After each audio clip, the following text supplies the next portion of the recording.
Signs of the Southland, Sunday, December 10th, 2023. Gentlemen, we have some programming updates for the public. Mr. Purdy, why don't you walk us through it?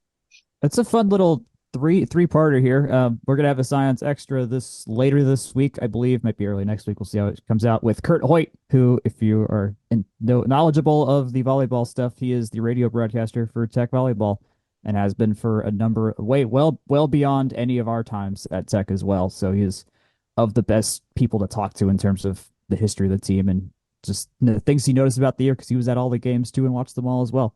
So that'll be a fun conversation.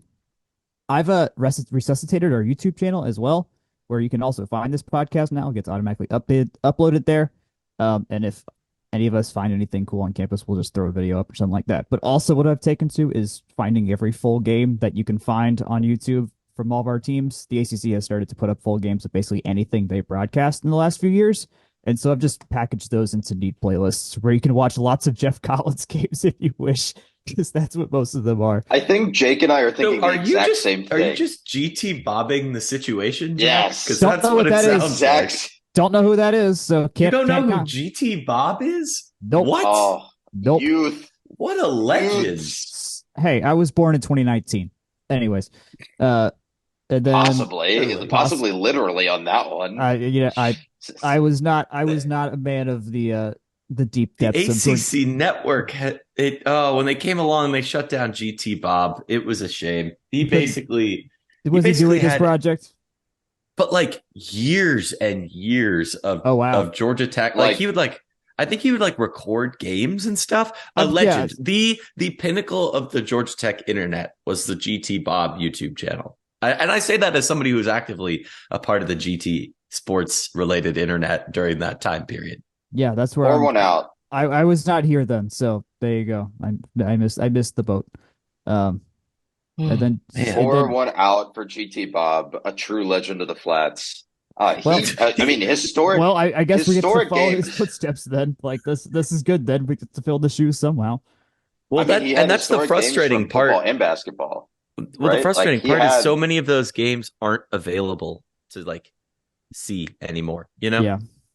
I think during COVID we went back and watched. Which game was it, Jake? Was it the 90 Orange Bowl or the 91 Orange Bowl off of his channel? It's just over Zoom or something or yeah, it was a good time or something. Yeah, it was a good time. I stuffed the video feed through Zoom to get everyone to watch it. It was great. It was a good time. But now you can't find that game anywhere because the ACC network owns all the rights to the video and has summarily dispatched the YouTube ban hammer to GT Bob. So there's got to be ways to get this stuff out. There's too many. My general complaint about the leagues exerting too much force over their copyrights is that there's so many games out there that can't be watched unless you have a physical recording of it. And there should be more of this. Major League Baseball's done a decent job of putting out their big games. There's some NFL stuff you can still find, but yeah, there's thousands of. But why can't you pay for it by subscribing to NFL Plus? Also that. If you just want to watch it, just pay for it. MLB.TV should get you games dating back to the 1950s or something like that. I don't know. Unironically, the Jack NFL really Game Pass or whatever it does give you access. Radio recordings from the 1927 Olympic or not Olympics I World do. Series. I do. And then to make us three feel maybe old, the early decisions for the classes. Well, hey, I'm younger. I don't know how y'all are feeling on this, but the class of 2028 early decision group got their decisions out this week. So there are That's the class they're on. That is such a high number. we have a new batch of incoming freshmen that just found out their futures at Tech or their futures are going to include Tech this past weekend. So context, I was GT 19. I also graduated in 19. Jake was 20, incoming class wise, and also graduated in 20. Jack, what were you? I was 21, but I actually graduated in 22. Ridiculous. What math is world. Yep. Linear time is so dumb. It's so dumb. That's literally 19 years or 9 years since I started Tech, and it hurts my brain. I don't want to think about it. I really don't want to think about it. So let's move on to talking about some Georgia Tech sports and news. Let's start on the gridiron. Some staff updates from the Edge building. Andrew Thacker and Travaris Tillman are now former on-field coaches for Georgia Tech football. They were demoted to off-field roles. That news comes from Football Scoop and Jackets Online, and then was confirmed earlier this week by Georgia Tech itself. Mr. Grant, I noticed you doing some hand motions in the background there. Do you have a specific opinion on this? I don't know. It seems like it was time. That's kind of where I'm at. If you get demoted during the year, I feel like that's not really a great sign for your continued employment for your sake or the school that is demoting you. But I didn't play ball and I don't coach ball, so take it with a grain of salt. If I remember correctly, I believe both of them have contracts that expire at the end of January. So it's possible that may be a factor. I don't remember where I read that. I wish I did to cite it properly. But Jack, I don't know if you have any specific thoughts on these guys. That was my understanding as well, is that it was just I think it, for whatever reason, just made more sense to wait out the clock than force the issue early or something like that, or just let them serve the rest of their time, because they at least were not, I mean, they didn't want to get them outright off campus when they did demote them in the first place. So they're obviously still bringing value to the team in some form or fashion. So, in some way, if I mean, I don't know if there's money, what the money situation is, or whatever, something like that. But, I think it was quite obvious once Thacker got demoted that there was going to be some sort of new permanent change for the season of 2024. So I think that's still the main headline here, is that like there will be someone new up top eventually who we don't know. I think also important to note here is that the coaching carousel is still spinning for the most part, and especially we won't get the coordinator carousel is still spinning because the coaching carousel is still spinning. So it's possible that you get a couple of changes here and there in addition to these demotions, depending on agent connections, other hires across the country. I think the last time I looked at the list, there are about 20 FBS jobs still open.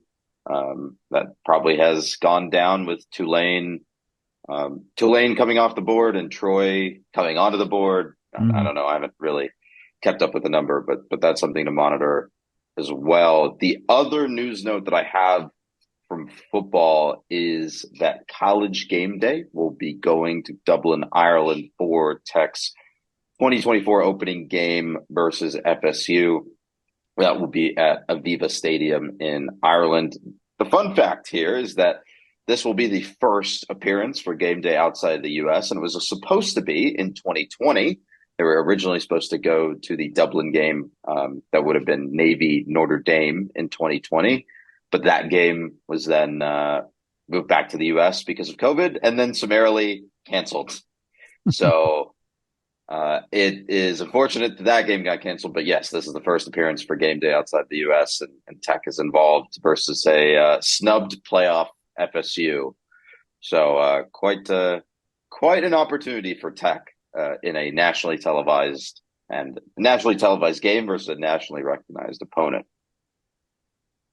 I'm kind of surprised because I feel like I've seen the picture of like the game day set at Aviva Stadium with Pat McAfee in it a bunch of times. So I was like, oh, maybe they started the season there this year. That kind of makes sense. But just very good Photoshop. Yeah, well, they had me fooled. And I was like, oh yeah, I guess I did remember that happened. So they gaslit me into thinking that game day was in Dublin week 0 this year, I guess. But oh well. Gaslight, gatekeep, game day. Who's to say? Actually, I have a question for you because I don't know if you saw this. I don't think you saw me post this in the football channel. But how many? So there's a list of how many teams lost people to the portal in the ACC as of this morning.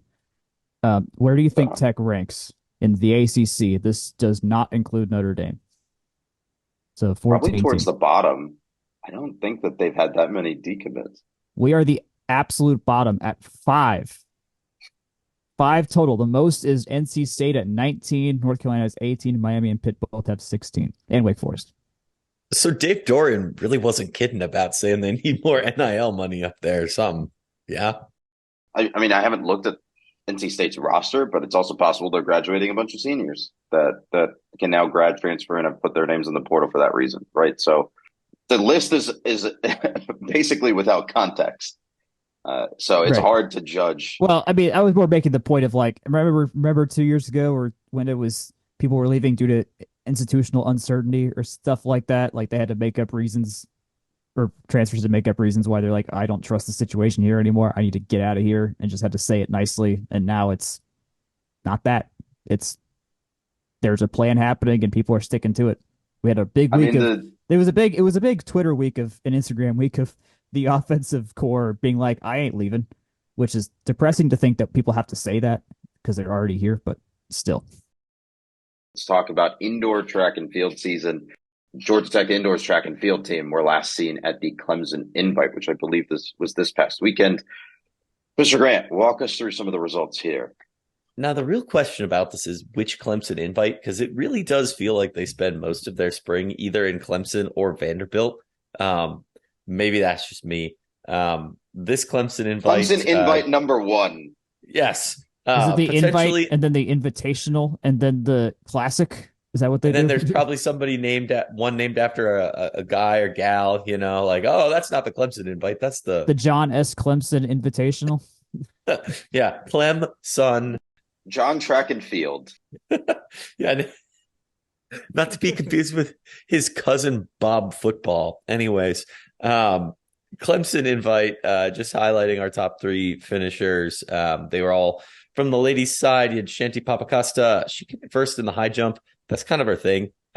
Keep an eye out there. Lydia Troop first in the 400 meter. Good to see some success in that middle distance on the track. Shalia Harris second and third in the 60 meter and the 200 meter. Gracie Marston third in the 1,000. There's a couple other results that Ramblin' Wreck called out. Go ahead and check out their recap there. These were the ones that jumped out at me looking at the score sheet. I think it was just a one or 2 day. Nothing too crazy. Really the first track action we're seeing at the calendar. So when are they in action next? At Vanderbilt or Clemson? Vanderbilt or it'd be real awkward if the answer was neither of them. I think last week when we talked about Helena, they didn't have anything else posted yet, which is continuing to be the case because all I'm seeing right now is a Friday, December 8th. So 1 day up in Clemson. So the men's track and field tab calls this the Clemson opener.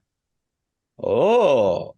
Is there also a Clemson closer and maybe a Clemson middle reliever? So there must be.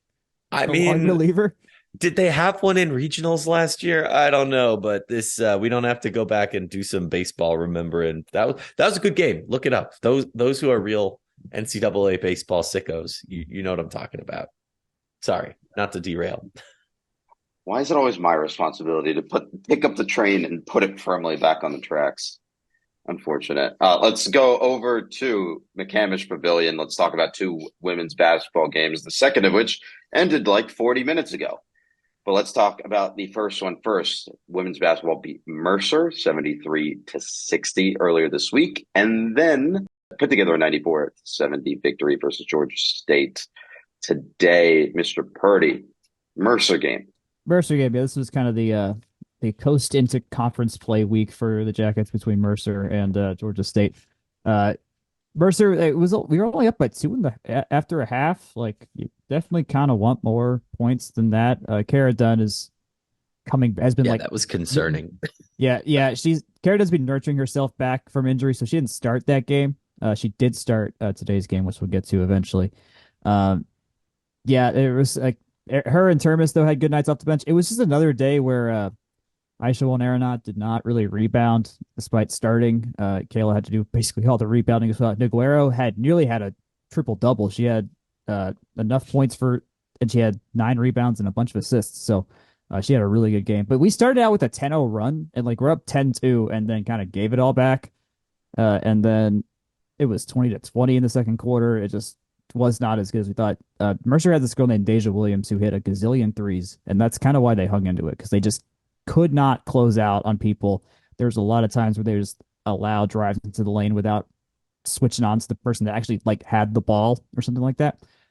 So it was mostly just kind of mental mistakes. They outshot them. That was the whole point of that match, that game, was that we just shot better and kept shooting, which is kind of how this team is working right now. So I wish that was the big deal for Nell Fortin after the fact, was she came to that press conference not happy because the defense was just nowhere near good enough and just gave them open look after open look after open look. And I think I did not go to the game today at Georgia. We played Georgia State, but it seems like we did a little bit better on that. I think Georgia State got the 70 because there was just garbage points to go around throughout the entire fourth quarter, because we scored 30 points in the first quarter and the third quarter. I was going to say the game was kind of in garbage time, like halfway through the second quarter. Yeah. Not that I want to say throw it all out after the second, but as somebody who I did catch at least chunks of this before I decided that, it was kind of garbage time. Georgia Tech's offense looks pretty convincing. My bigger thing is that you can't really let up 70 against a team that traditionally has scored like in the 30s and 40s against you, and me not at least kind of raise an eyebrow at it. Again, 94 points. That is like, it's insane. That's that's like two games mushed together of last year's offensive output. Right. And I know that's me being a little bit unfair. But no, the kind of takeaway I think that I take from this is the defense doesn't seem to be able to lock down a full game in the way that we've seen in the past. Obviously, most famously against UConn Huskies with no Paige Buchers, et cetera, et cetera. We've rehashed that point many times, 6 ways to Sunday.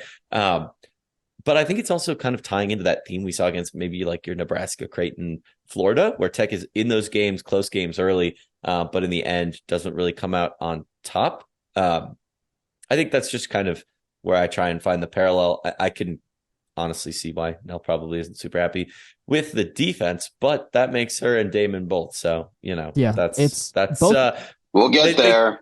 I was going to say these two teams just keep conveniently giving me ways to make parallels, and I don't know if that's a good thing or a bad thing. They are in very similar spots of playing a lot of young kids who are good at getting points and not as good at defending. Nell made a point in the press conference after the Mercer game where she said defense comes from the heart, and we just don't have that right now. Like neither does the entire NBA for that matter. But like it's just. Oh, that's a different podcast, man. That's been like years. That's also the Atlanta Hawks. Every Tech/Atlanta Hawks basketball team in the city of Atlanta refuses to play defense right now. But the effort's not there. The experience is not there. There's just that level of toughness that we got so accustomed to with our tournament teams. Just that spirit is not with this team right now. Defensively, they're very flashy offensively, but that was it. All right, we got a note about the Georgia State game.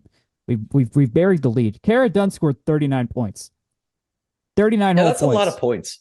We talked about games last week in which Georgia Tech women's basketball as a team hadn't done that. Some of which were like in the last year or two. Let me read off the press release that just came out. Dunn's 39 points marks the fourth highest individual scoring total in school history and the most by a Yellow Jacket since 1999 when Nisha Butler dropped 40 against Florida State on January 2nd of 99. She is the second Yellow Jacket this season to score 30-plus points, as Rusne Augustinate scored 30 against Florida. She was 2 points away from matching her career high within the first half. And she shot 77%, 14 of 18 from the field, including 80% from three. So she will probably never be that efficient ever again because it's so rare for anyone to be that efficient at the college level. But thank God she had that game, and hopefully that translates when we have much, much bigger games down the line. Efficiency is something that I've come to appreciate a lot, seeing that it's sometimes something that we've been lacking. So if she can keep up anything reasonably close to that, I think this team, and they've kind of already proven to be higher scorers than their previous self. So not the worst place to be in that regard. On the defense part, Georgia State still did shoot almost 40% in the first half. They shot only 34% in the second half, and they had two people foul out and another one at 4 fouls. So this was a choppy game. Yeah, Georgia State had 22 fouls in the game, and Tech had 16. So there was just fouling, chopping all over the place. We shot 27 free throws in the game, and they shot 21. So there was a lot of points to go around just from the free throw line as well. Yeah, look at the box score for this. Tech was 45% from the field, 39% from three, 74% from the free throw stripe. That's love to see that. Love to see that. State, on the other hand, 36% from the field, 27% from three, 71% from the stripe. So very, very interesting game, I think, on the shooting percentage side. Tech, the notable thing that stands out to me on this one is that Tech almost doubled up State on rebounds. I was just looking at they that, had 56 to State's 29. And the other interesting thing for me is the tweet that Georgia Tech women's basketball put out shortly after this game finished, in which obviously podcasting is a visual medium, so now I have to describe this image to our public. If you can imagine in your mind's eye a graphic of the state of Georgia in a nice tan color with the capital of Atlanta marked out in nice bold lettering with a star on the location of the capital, and then overlaid on top, someone has put a massive black X over the word Atlanta and then a massive Georgia Tech logo beneath it. It doesn't make sense. It doesn't make sense. It's so funny. I get that. So funny. I get the point, but come on, guys. Come on. Notably, with the images comes with the caption, "It's our city," with the triumph emoji with the smoke blowing out of the nose. It's great. It is some real Gen Z humor that I'm too old to understand. Get ready for more of this when we play Georgia State in football next year too. What we have to do is we just have to do we got to do the Buzz version of those Hypnotoad bits from TCU last year. Yes, that would be some real Gen Z type stuff. Going back to women's basketball, they'll be back in action on the 16th at 1:30 up in Athens. That game will be on SEC Network Plus, which I assume comes with any sort of Watch ESPN subscription or cable subscription. So keep an eye out for that. Let's switch over to the men's side of the pavilion. They just got off of their clean old-fashioned hate matchup, and Damon Stoudemire has started his career 1-0 against the Duke Blue Devils and 0-1 versus the school out east with a 76-62 loss. Jake, I think when we were talking about this game at one point this weekend, the thing that we mentioned was the worst thing that this men's basketball team did to both of us was give us hope. They did exactly what they were going to do after giving us all so much hope. I was like, oh, easy. But then I remembered they're Georgia Tech men's basketball, and they're about to go play in Athens. And they did the exact same thing that we saw. Well, I guess there was that one really, really excellent game 2 years ago that Michael DeVoe basically just was like, I'm going to win this ball game. And he did that thing. There was the one last year that we won against Athens. That was in McCamish. Oh, you're talking about I said in Athens. We went into Athens. In Athens. And did the it's kind of close, but kind of out of reach for a decent chunk of the game. And then it was like, oh gosh, now it's way out of reach. And then it was like, oh, here's the glimmer of hope. And then after that, it was like, psst, and the hope was extinguished. A couple of those thanks to former Georgia Tech recruit who played 20 minutes and got 12 points off the bench, including going 4 of 7 from 3. Blue Kane, who was, I guess, tussled in the shuffle. He had a plus 16 in the plus minus. That's pretty good. I mean, yes, not anything insane with like rebounds, fouls, things like that. But man, it seemed like all 4 of those threes were giant daggers, or maybe they're just giant daggers in my head. But yeah, Georgia Tech never led. Their biggest lead was at 0-0 with 20 minutes remaining in the first. Never a great sign. And yeah, it was kind of how the game went. I'm not mad. I'm just frustrated. I think it's too much to ask this team to just like, add Bayandongo and Nathan George and like magic, they're wonderful now.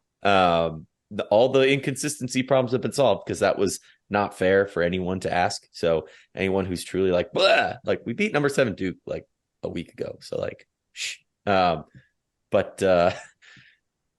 sitting at 5-3 after a pair of games this week, I think 5-3 is kind of more or less where we expected to be this far in. And if they make me recycle bits I had to do about the football team this whole fall, we're in for a long year. But they're growing. They're young. Bindongo, has a lot of great core skills. Clearly still a freshman. Nathan George, clearly still a freshman. He cut down on the turnover type stuff a decent amount. Miles Kelly, not the most efficient, going 4 for 15 from the field. Debo Coleman going 3 for 12. Not exactly what you want, especially from your older, more experienced players, but is a young team. There's a lot. They're 1-0 in the ACC, at least of now. So got a lot of basketball left to play, including a big one coming up this weekend. That's such a good bit for like the next until ACC play starts in earnest. Like it's such a good bit to say that Georgia Tech is 1-0 in the ACC, and that Duke is 0-1 in the ACC. It's great. It's extremely funny. The facts don't care about anyone's feelings, especially not Duke's. Let's switch over to the Alabama A&M game, which was earlier actually, that was yesterday, I believe. That was at 2 p.m. yesterday. 70-49 victory. One of you wrote in here that there was an extremely bizarre offensive distribution, and now I'm very curious as to what that means as someone that didn't have was watching MLS Cup instead of this game. Yeah, so I wrote that. And if you take a look at the old score sheet, I think it's kind of remarkable to see Debo finished with no points. I guess Miles had 11, which is decent. But Bindongo, Ebenezer Duwana, and Nathan George, all 3 of whom started, combined for 6 total points. It wasn't anything crazy in terms of, 15 assists is pretty good, but I don't know. It just seemed a little odd. Folks off the bench, your Kyle Sturdivant, somebody who you'd expect to, have a decent amount of the load. He only had 1 shot. He was 0 for 1 from the field and 3 for 4 from the line. So I guess, 3 for 4 for the line as well. But just kind of interesting. Nobody really took double-digit numbers of field goals other than Kawasi Reeves, who was 6 for 12 from the floor, actually, and 6 for 6 from the line. So that was actually really good to see. But I don't know. I just thought it was interesting. I know, Jack, you probably have some thoughts in terms of like how it translated to your in-person thinking, but I don't know. It just gave me very bizarre watching from combination of streams, highlights, and Gamecasty type consumption. It was very much like what are we doing here? The names, as they came across. There were turnover problems. We had 20 in the game compared to Alabama A&M 7. That's too many. That's too many. Claude had 10 points off the bench. He was 4 for 4 from the field. I think like 3 of those were dunks though. Made a couple of free throws. And then there was the bench points. We had 33 bench points, so almost half of our points from the bench and not from our starters. So I think that's where most of that, that was strange kind of stuff was going on. Yeah, they were just a little too fast and loose with the ball, honestly. We got it to where the game was in we got to a garbage time point at least.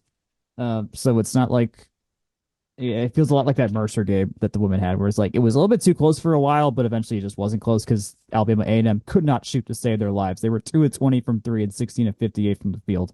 They were just bad. That's why we won that game, because A&M could not shoot. But yeah, we turned the ball over way too much. It was just notable. Marco San Miguel got his season debut for the team. Emmer Nichols even got some minutes. Amari Abram was actually kind of good. He was 2 of 6 from 3. He had 8 points. That was interesting. Gapari got back in. He played for 15.5 minutes. So it was just a lot more stuff from the bench. The big note that I remember from the press conference was that Damon doesn't really care what year of school you're in, as long as it helps us win. And he's gonna try and just try to make that not be a factor as much as possible. People that are here are gonna play if they can get time to play. He worked them really hard this past week in practice, and the line was, I forgot what the line was, but it's along the lines of I'm gonna work the BS out of them and just get them to where they're just.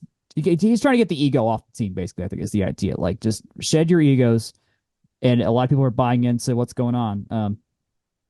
Reeves made a big point as well to note that he has never felt more confident in his career than when he showed up with Damon. Like, something within him clicked when him and Damon got together. So in terms of player coach relationships that are happening, they're doing well, and it's turning into high output as well. So defense still got some stuff to figure out. I mean, we're not done there at all, but yeah, I think it'll be interesting to see how this goes down. We've got some interesting games coming up for this team as well, between New York and Hawaii.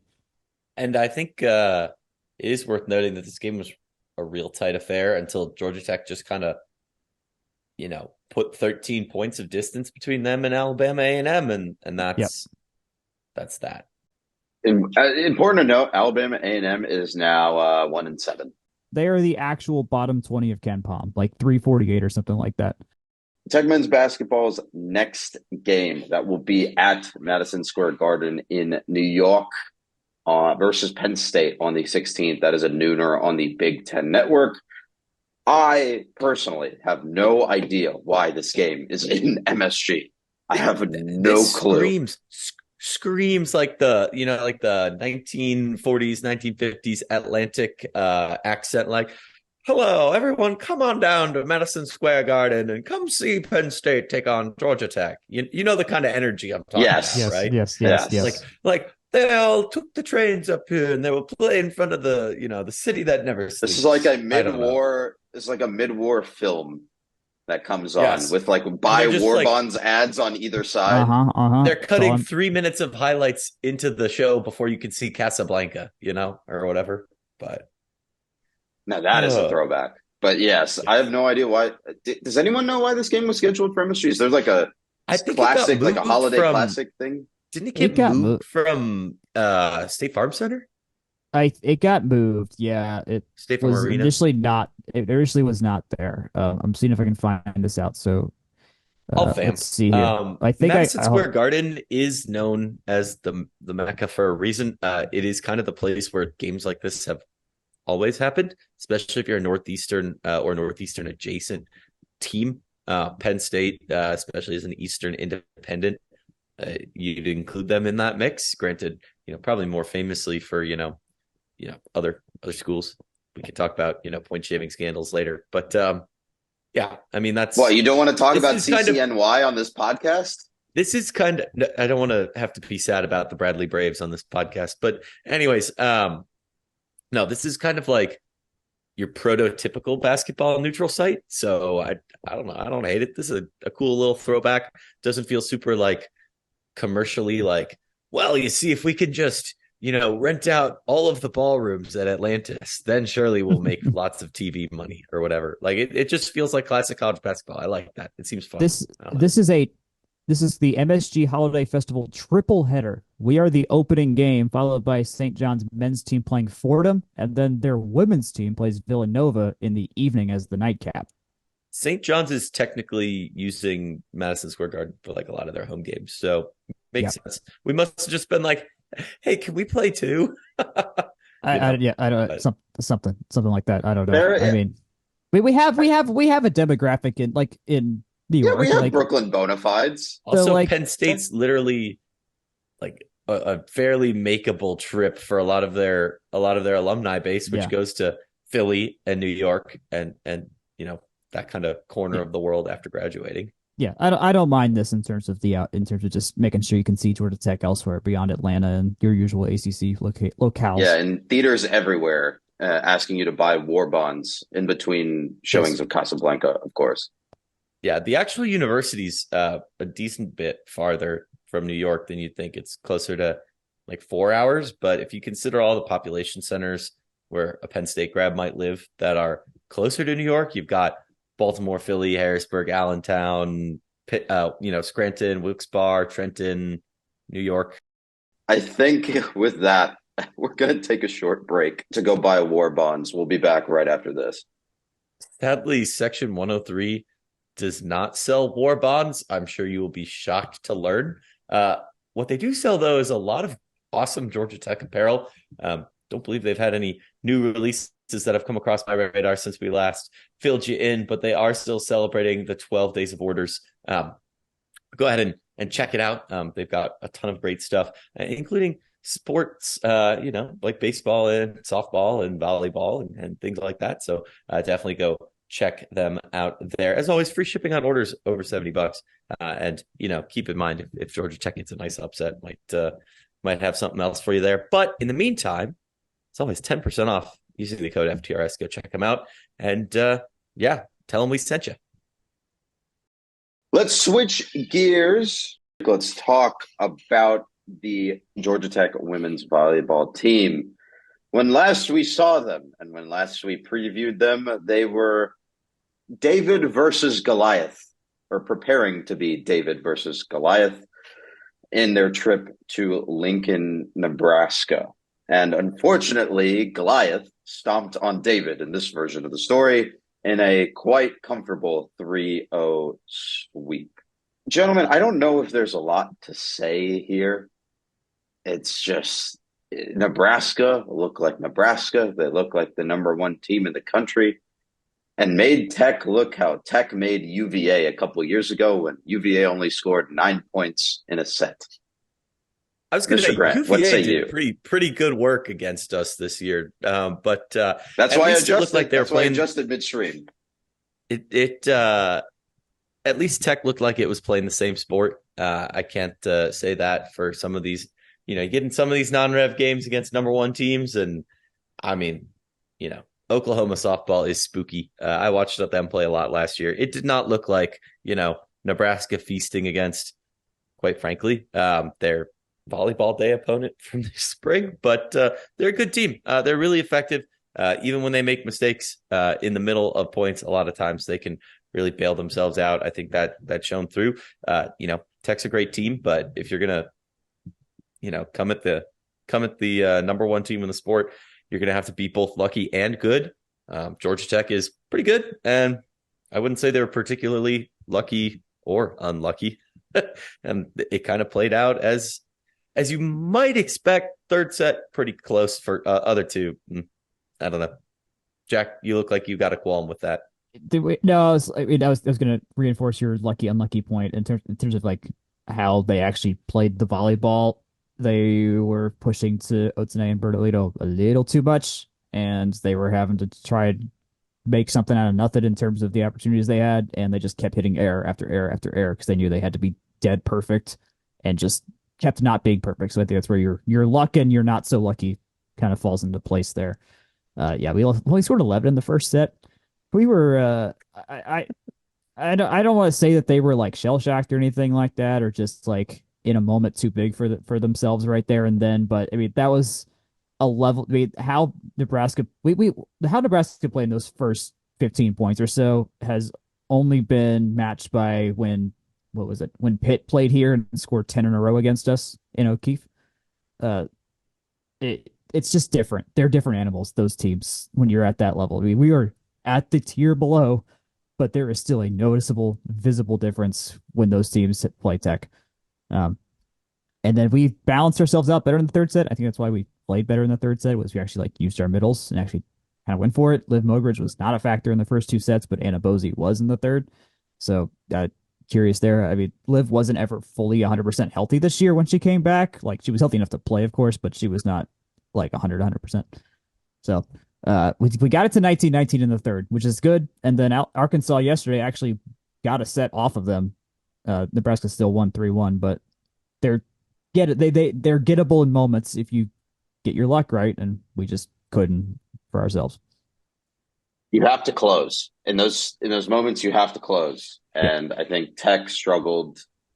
I think all year Tech had some trouble closing in those moments versus teams that are that good or just better than them in general. Right. I think we talked about them. To be fair, they did it versus Louisville at home. I think that's something that we have to give as a caveat for this Louisville analysis. Looks very flawed in that game as well. Like in a combination of Georgia Tech taking advantage, but also Louisville looking like Iko Jones and DeBeer were not themselves that night. Yeah, they were not themselves that night. Right. And then the reverse, right? When they went over to Louisville and they had that multi-point second set lead and then got 6 points against straight points against them to lose the set, right, at 24, right? It cut both ways. That is an opportunity that they had to close versus a team that is on paper better than them, and they were not able to. And I think there were multiple opportunities like that. I mean, that Pitt game at home is that entire game is an opportunity to close against a team that's better than you, and it just didn't happen. So I think that's something to keep an eye on next year, and especially as we continue through this possibly like best to maybe second best era in Georgia Tech women's volleyball, right? Like, how do they perform against that upper tier? And when they have opportunities to draw blood, do they go for the kill? Yeah. We had, well, in terms of like games against those top, and in terms of games against those top tier, we had 5 total this year, I would say. Those the two Pitt games, the 2 Louisville games, and then this Nebraska game. At Pitt, we were up 2-0, got reverse swept. We had to win 5 of the last 6 points in that second set to even win that set. So we weren't even supposed to get to 2-0 in the first place, and then got ramshackled the rest of the way. Versus Louisville, win that again, pull off a miraculous second set, and then pull it out in the fourth, so we don't have to wait. And then when we go, and then when Pitt came here, it was a lot like this Nebraska game: 25-13 in the first set, 25-14 in the second set, 25-19 in the third set. It's almost like they had learned their adjustments after 2 sets or even a set and a half. Yeah. In Pittsburgh, and they were like, "Okay, we know them now. We've read them like a book."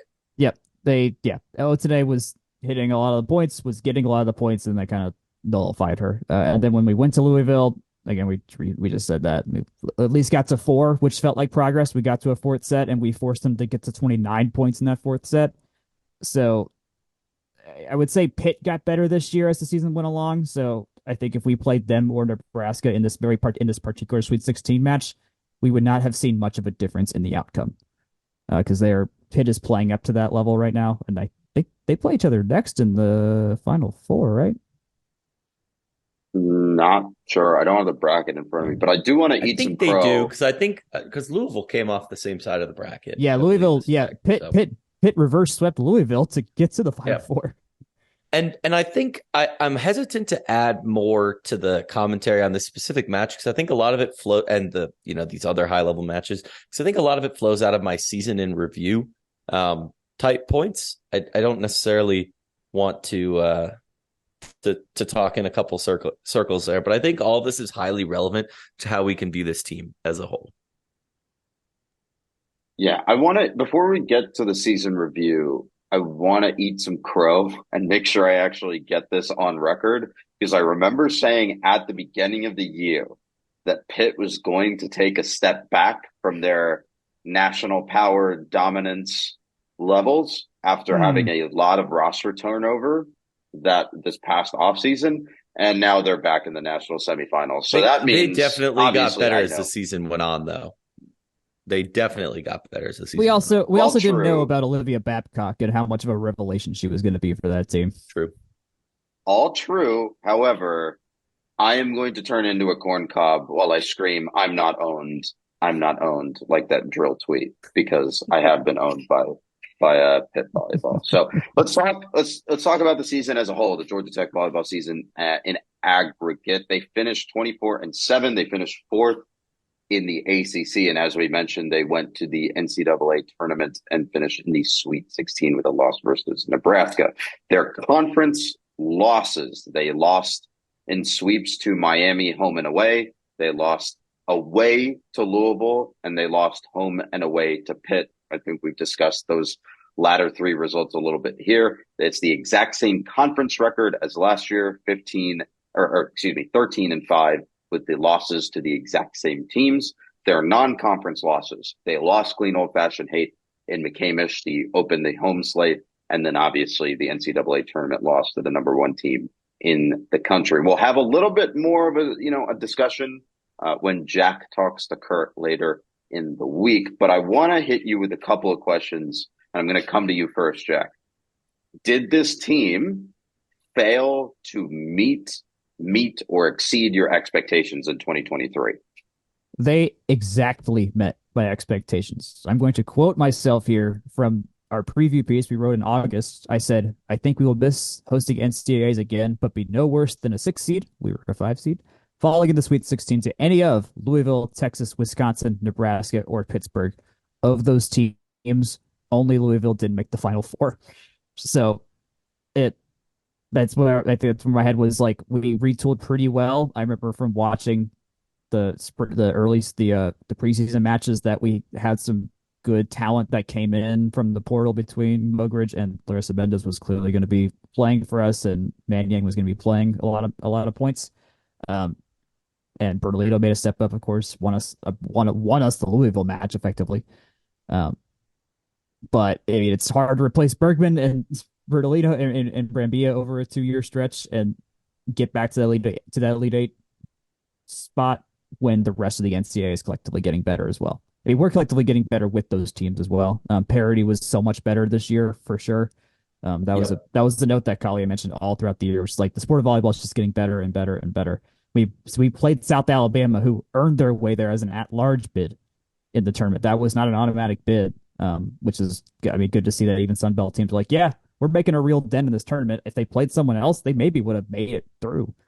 And I do want to have a little bit of flavor on that too. It's very interesting to see that also happening in softball and I'd say baseball as well, considering baseball, the draft had so much of an effect on it, whereas volleyball and softball, like it feels like it's a maybe not necessarily a success begets success type of thing, but like more eyeballs on the sport, the ACC focusing on the sport, bringing another full conference into the mix is a legitimate contender. I think the parity comment can't be overstated because it, you might say, oh, we got swept twice by Miami.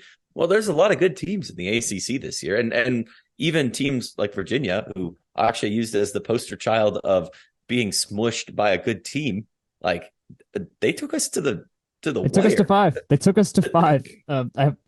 There's context around that game. I could clarify that, but don't need to worry about it. But yeah, like the floor of the ACC, save Syracuse, got higher. So and that's an edge case, and that's a weird situation. Discuss. Yeah, no, they're yeah, that's just a very random, not normal situation. And the conference is going to get better next year with the advent of Stanford. So, and I think that's a fair place to segue into my meet, fail, exceed expectations commentary. I think they met my expectations. I would have liked to host, but making it to the Sweet 16 is more important than hosting and losing.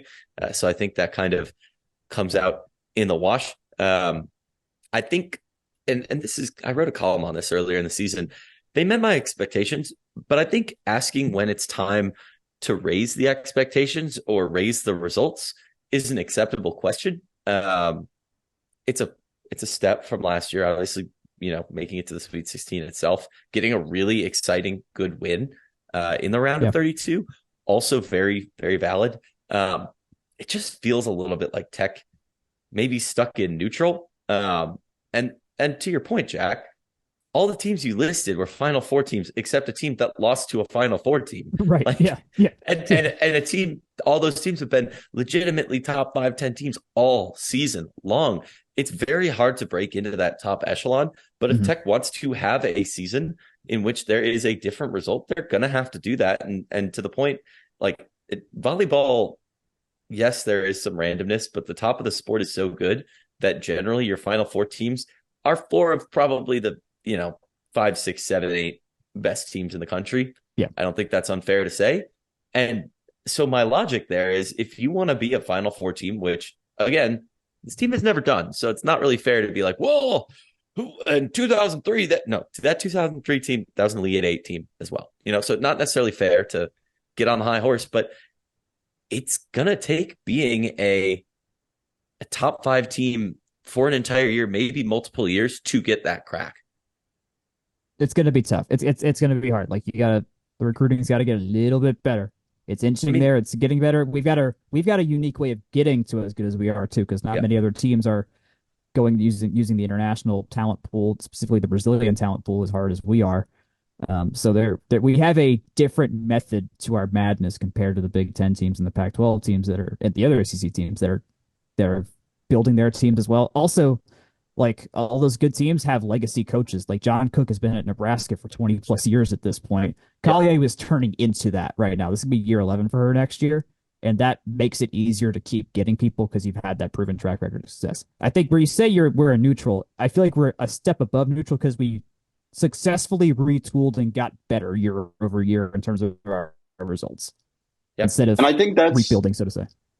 That's an important part of that process, right? Being able to retool without a drop in results. I think as you continue to build your program, especially from where they were back when I started Attack in 2015 and 2016, like they fell off a damn cliff after 2016, right? Like, yeah. Like being able to turn over the roster and replace some of those really, really good players in aggregate and get to a similar position, like similar final position, is a sign of progress. It's a sign of program progress, but the road gets harder from here, right? The ACC adds Stanford and SMU. SMU is a seeded team too. And to that point, they lost Julia Bergman last year. Granted, there were some qualms in terms of, the offense being very, very heavily reliant on Julia. But still, at the end of the day, back-to-back years between Bergman and Brambilla, they lost, players that could, by no unreasonable margin, be considered two of, I don't know, Jack, Akshay, top 5, top 3. Like it's they did that in back-to-back years. Like, I don't want to be like absolutely top 10 at the very least. Top 10. Yeah. Like that is, I'm nationally very or program? Program. Oh, top 5 at worst. Yeah, exactly. And granted, the Van Guns twins and London Ackerman off 2016. Big losses. We dove into those numbers before in terms of what they, the advanced stats say about it. But they came back and they retooled.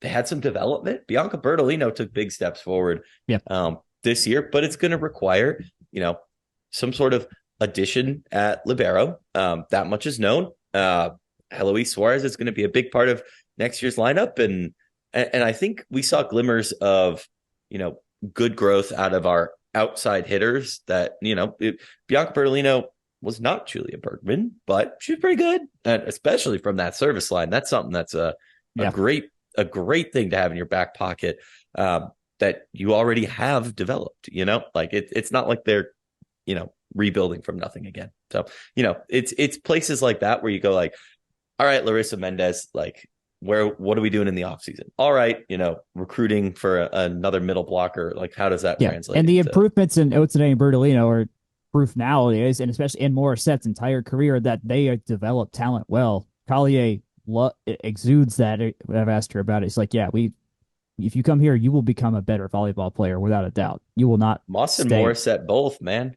Whew. Yeah. So, like, knowing where the talent floor was this year from the people that came in and where this got us, we're kind of jumping the gun on one of our next questions of what we can expect, but like that's a thing. As assuming everyone stays on the coaching staff, I don't think we're losing Pinheiro or Bygone or Collier. So like that's a hopeful place to live in. And I think it kind of segues into what they did well this year. They got more depth into the game too. They did. I don't think we've really seen Tech run a 6-2 in past years nearly as much as they have this year. Like at least. Again, this is maybe me being really specifically keyed in on one year. That 2019 team, especially, a lot of great talent, a lot of the same faces that you saw the next 2 years.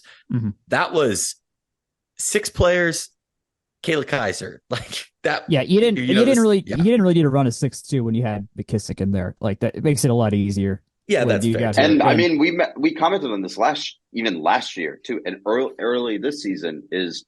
When Tech got eliminated from the tournament last year, I remember saying that they struggled because they didn't have as deep of a bench as other teams in the talent bracket or the quality bracket that they wanted to be in did. And even earlier this season, I remember saying that, right? Before, and I think immediately the next game, Collier trotted out the entire the entire bench for a couple minutes each. But early, she's learning, or has gotten more comfortable with, I think is a better way to put it, with playing a deeper and deeper lineup month over month, right? Year over year, a month over month. She has more trust in that back end of the lineup to fill specific needs as matchups appear. Yep, that was a big deal. And she felt like that was going to be a possibility before the season even started, too, because I mean, the talent was evident that it was there in ways that it wasn't before. So, but yeah, it's hopeful to see. It's hopeful to see. And we have, I know, one of the middle blockers coming in next year is from Georgia and like won the state title this year in Georgia as well. So we're getting like volleyball is definitely a pretty good sport here in Georgia so far in terms of the high school level. So we're getting local talent too out of this batch instead of just only from international pool like we did last year, or Texas, which I guess you could consider international if you depend on what point of history you use. Depending on how you count Texas state status, yes, international. I think before we talk about next year's expectations, and we've talked a little bit about what Tech did well this year. I want to talk or get a little bit more specific on what problems they had this year and what sort of prevented them from going forward, and also incurred those weird losses to Miami. For me, Tech kind of just refused to play ball with the same amount of pace that they did last year. And obviously a lot of that is down to not having Julia Bergman and the power that she brings to the table, but not having that power also backfired for them, right? When Tech wanted to play fast and when they wanted to play to slam the ball down, opponents stepped up and they were able to be really effective on the block. And teams used that same level of power against Tech consistently. They had size, and Tech struggled with size. When teams could get over their blockers and hit at pace, they were completely taken out of their rhythm. So those are things that I think when we talk about expectations for next year, those are things that sort of make up the foundation, right? How do we plug these holes that we've seen? On your point of like how they went to attacking with the pace and everything like that, I mean, Kurt mentioned this to me earlier in the year, was that Julia was the person that just got all the junk balls that were like out of system and stuff like that. And she was good enough to turn those into like really, really good attempts. She had the height to make it happen. She just needed to get an inch off the ground and she could whip her arm and make it happen. Bertolino is not built like Julia at all. Otene was not built like Julia at all. Like they got to get off the ground a little bit. They're not as tall. Their reach isn't where it's going to usually be, or compared to Julia. So, and Bertolino moved into that spot of being the junk ball person. So you've got fewer as quality attacks or chances at the bat to lay down those high speed attacks as well. And at the same time, like that's the first, everyone was in a different role this year too. Like Bertolino moved into Bergman's spot. Otene moved into Bertolino's spot from last year, which is her normal spot anyways, which I think is why she took a step up. And so everyone was kind of like learning throughout the year how to play how to dial in that kind of stuff as well. So another run of that next year, I think will be super helpful, especially with how many points that Suarez got this year at setter. So I think a lot of those problems were absolutely problems. Jake, sorry, I just realized I kind of just stepped on something you were going to say, but yeah, there was adjustments there on top of losing big players. This was a constant adjustment year. Also, you lose Liv Mogridge for 12 games in the middle of all this too. So they were like just getting to where they were feeling comfortable together, get into ACC play, and then bam, you lose your tallest player and your probably should be your primary blocker, your secondary offensive weapon, and to figure it out all over again with Posey and Pierce. And then Liv comes back, and then it like kind of works, it kind of doesn't, and so. Yeah, and I think it definitely amuses me to hear the phrase adjustments thrown around. Yeah, obviously different context, but I think that one of the things that we saw this team,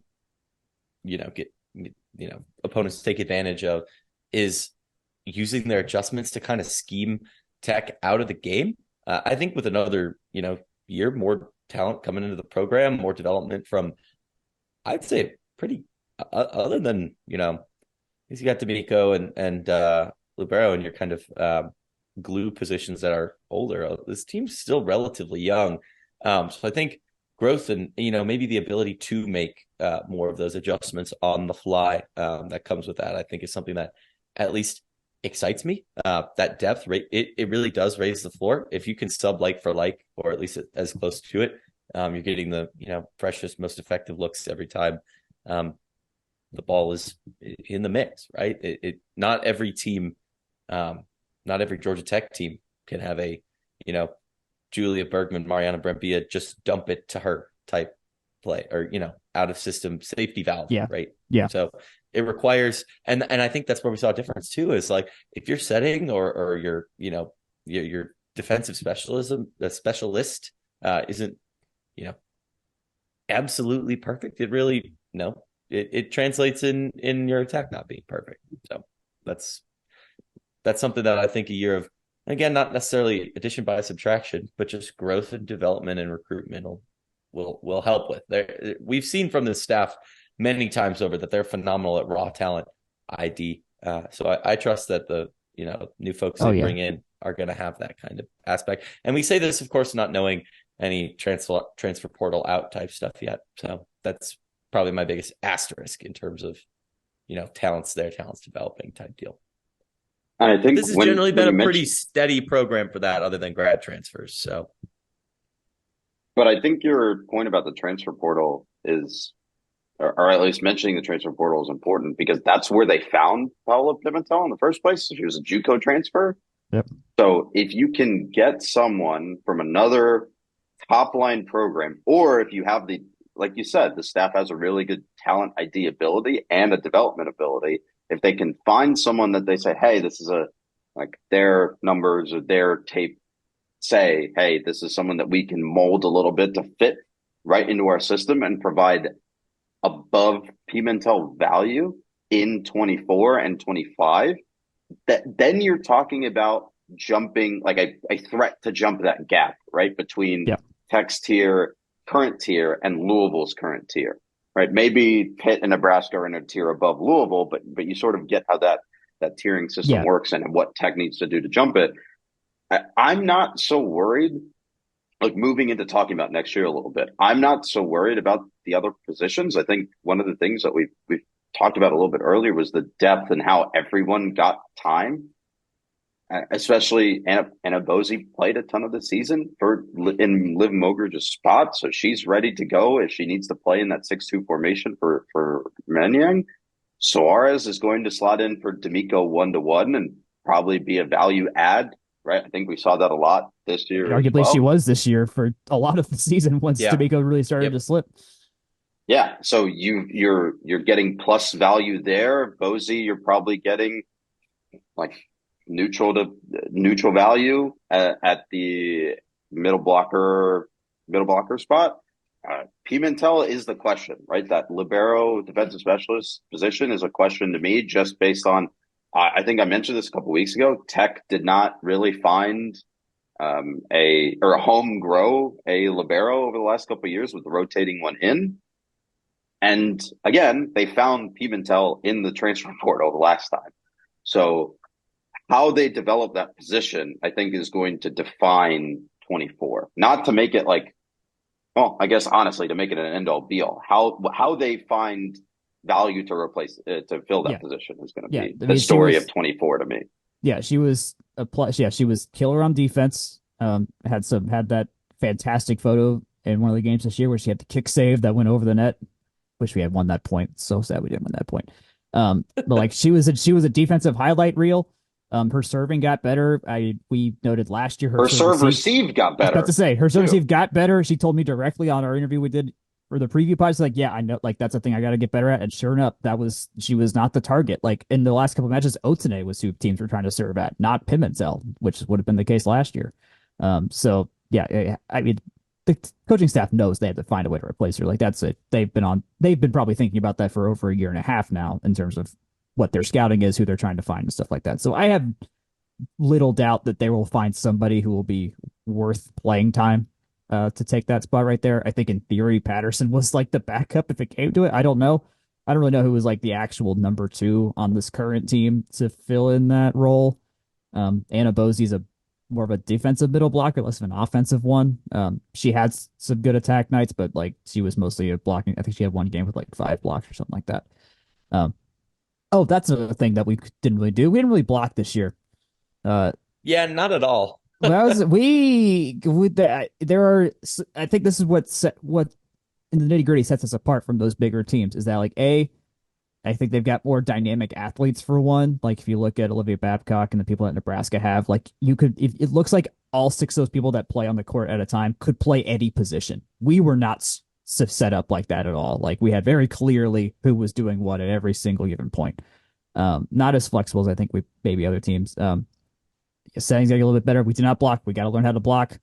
And we gotta our defense is at least is great. Like Bertolino and Otene can defend, and they have been this whole time. So like we have a baseline spot of what we're going to be good at. It's filling in those little peripheral areas that can save you a lot more points that are going to make us better if we get better. Let me jump in here real quick because I have the roster now in front of me again.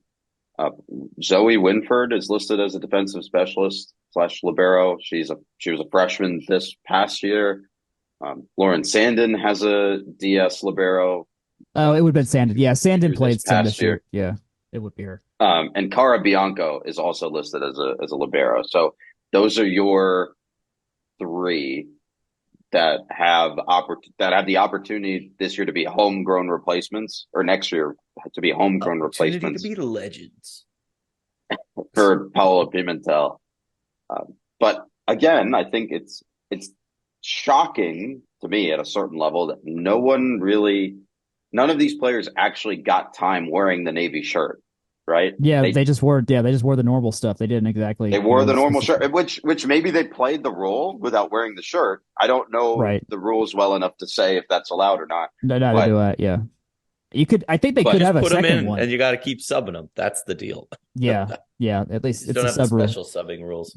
Yeah. I think that's the main thing is you didn't have the need to do that with someone else. I think if of the people you listed, Sandin would be my number 1 pick of who we have now to be that defense, and she did really well back there, and she could serve well too. So I think she would, and she's a little bit taller. Obviously, she didn't start, so she wasn't at the Pimentel level, but you never know. A year of practice, where does that take her? It is unfortunate that the next time we get to see this team is next August. Right? Well, they'll have a few spring games, so we might be able to see a couple folks if they happen to do a winter transfer. Like that's how we saw Deandra Pierce before this past fall. She was here in the winter on campus. So if there's someone that's new that's a winter transfer, we might see someone new. But also it's December 10th, so probably not at this point. Hey. Georgia Tech has made coach acquisitions this early in the offseason before. If I remember correctly, that one was obsessed with Waffle House, so he was a perfect fit, I was told. Well, yeah. Hey, that's how you know. Where do they like to go eat? That translates to the field, clearly. There is a Twitter account for tracking volleyball transfers. I need to go back and find that. I have that somewhere in my notes, but that's something to keep an eye on. As we move forward. One important note is, again, RIP to the ACC Volleyball Talk Twitter account. Dearly missed, and I will continue to dearly miss that. They always had another legend of the flats because they put together the updated rosters for us and for scores. Every ACC team, which was Stream links.